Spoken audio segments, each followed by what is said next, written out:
So everybody, we are back. I just figured I'd just do this now since I'm here, just to be able to do it, and then tomorrow we can get back to our regularly scheduled things, the college football videos, college football chronicles, and I can start the MLB time capsule again. So stay tuned for those, and we also have some Major League Baseball news to talk about with the head of the players union being forced to resign. So what is that going to mean for the CBA negotiations that will be taking place here in 2026 and all of that we'll have to see. But yeah, Daytona 500. So first thing I want to say is that NASCAR finally did something right. They should be proud of themselves. There was going to be rain, and typically NASCAR likes to start the races at like 3:30 p.m. Why? I don't know. Beats me. Hold on 1 second, everybody.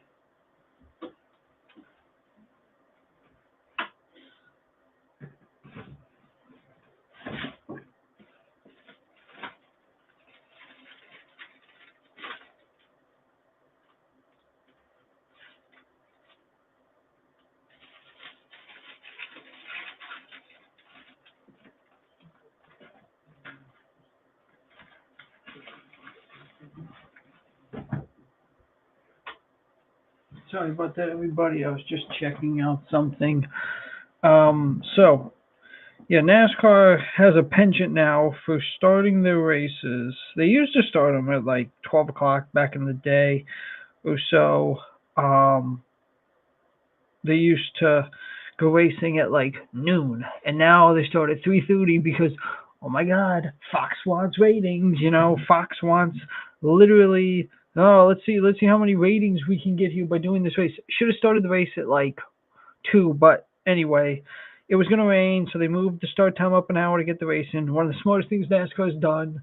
I used to be a big fan of NASCAR until they stage raced it to death. Now I stopped caring because stage racing is slop and garbage, and they literally need to go back to the old ways. The only reason that they do stage racing is because apparently kids are bored and they can't watch a 500 lap race without getting bored. Like that's literally what NASCAR thinks is that kids are too damn bored today to watch a race.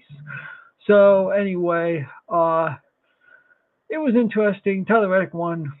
For 23-11, Michael Jordan gets his first Daytona 500 as an owner after their lawsuit.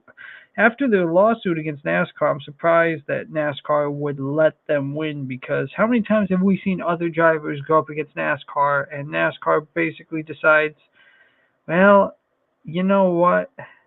We don't want you to win. Remember a guy named Kurt Busch who NASCAR used to dislike? And remember that race at Auto Club where he was leading and then magically they called a caution out on him and he was cost the race?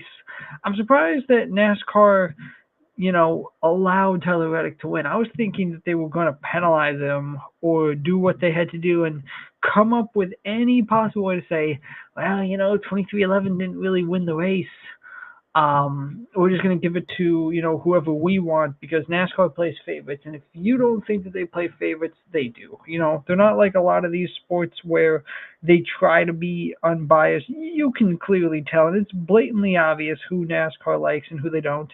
It's even more blatant than football. In football, they don't hide their They try to claim that they're not biased for the Chiefs, which they are. They love Patrick Mahomes and the Chiefs when they used to like Tom Brady and the Patriots, and now that Tom Brady isn't there anymore, they don't like the Patriots. But with NASCAR, it's so blatantly obvious of, oh, well, we like this driver or we like that driver. Yeah, well, I'm surprised, like I said, that they didn't try to basically say to Tyler Reddick, well, technically you passed the guy, but, because you wanted to win a lawsuit against us and we don't want you to win. Chase Elliott was leading on the final lap. I don't like Chase Elliott. He's the only Chevrolet driver I don't like because, he's Bill Elliott's son. He got the ride given to him because of his last name. You didn't earn it. It was gifted to you because, hey, Bill Elliott's my dad. It's kind of like how Dale Earnhardt Jr. got his ride at DEI because, Dale Earnhardt was his father. Granted, Dale Earnhardt Jr. was a much better driver than Chase Elliott. ever was. And this is coming from somebody who was not an Earnhardt fan. I was not. I was a Gordon guy and a Mark Martin guy. Because if you didn't like Mark Martin, you were not a real NASCAR fan. I'm sorry, you're not. Um, yeah, Dale Jr. had way more talent than Chase Elliott ever does. Um, but yeah, uh, it was an interesting race. Of course, you do the typical Daytona there, running in those huge packs. They used to do back in the day the whole two-car tandem drafting, which was boring because oh man, two cars would just get a draft and then they'd be like 7 seconds ahead, and then good luck catching up there. From that point on, you just can't catch up. And before that, it used to just be single file. The thing back in the day was I used to get so annoyed where, oh man, they would just run single file at Daytona. That's literally all they do for the whole race is just single file around the track. And then magically with like 100 laps to go, okay, they would start going 3 wide, 4 wide.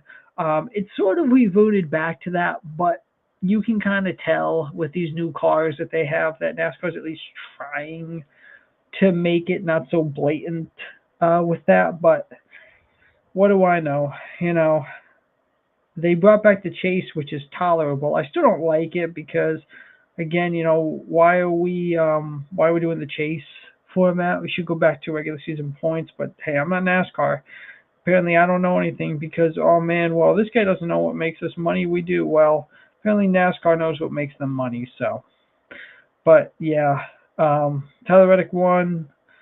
Good for him. The prospect that RCR let get away because oh, well, we didn't want to give him what he needed, so he just left us. And he went to 23-11, and now we don't have him. Well, Richard Childress, why do you still have your well, I know why. He's your grandson. Okay. That's who you pretty much staked your future on in the organization is your grandson who's won, like, what, like 3, 4, maybe 5 races for you. I know one of them was Charlotte. I know that. I know one of them was Daytona, but he's no Dale Earnhardt. He's no David Pewson. He's none of those people. He's just your grandson. And hell, if I was a grandson of a rich guy in NASCAR, I could probably get a ride easy as well. I'm sure anybody who watches this could. But yeah, it was a typical Daytona race. Lots of action, wrecks as well. They had the big one. Of course, they always have the big one at Daytona. That's what's typical there. Oh man, you're racing. Oh man, when's the big one gonna happen? Oh man, it happened because you can't have a Daytona race or a Talladega race without the big one happening and taking out like half the field. But yeah, this week they're going to Atlanta. I don't care much. I normally now only watch like Daytona and maybe Talladega and a little bit of other races here and there. I don't watch 4 races through anymore because, like I said, I'm pretty much finished with them. The moment that they started stage racing NASCAR to death, I stopped caring at that point. But but yeah, I can pretty much sit down and watch other things. Like I can watch MLB because for all the things that baseball has done, at least with baseball, at least they haven't pretty much said, oh man, let's just give a team like 2 runs in the ninth inning if they're down like 18-0, and try to and say, oh man, well here's 2 runs you tried. Of course, that whole thing that baseball does with the runner on second rule and extra innings or runner on first, that needs to go. That's garbage. I don't know who thought that was a good idea. The pitch clock I'm fine with because I always wanted a pitch clock. I thought that a pitch clock was good, and I have always been a fan of it, and I will always defend that in baseball. So that's the one good thing. But yeah, NASCAR did one thing right with the weather. Other than that, though, it was decent, and the broadcasting was terrible. But blame that on Fox because Fox has not been good since like the early 2000s Fox NASCAR. Other than that, they stopped caring a long time ago. Now that they got IndyCar coverage, well, that's all that they care about now is that IndyCar. Sorry to all you NASCAR fans, but NASCAR does not care anymore about Fox. IndyCar does, so they should just focus on IndyCar for the time being. But yeah, that was Daytona. Good job to Tyler Reddick. And thank you all for watching. Be sure to subscribe to Sports Talk Live for more great videos, and I'll see y'all soon.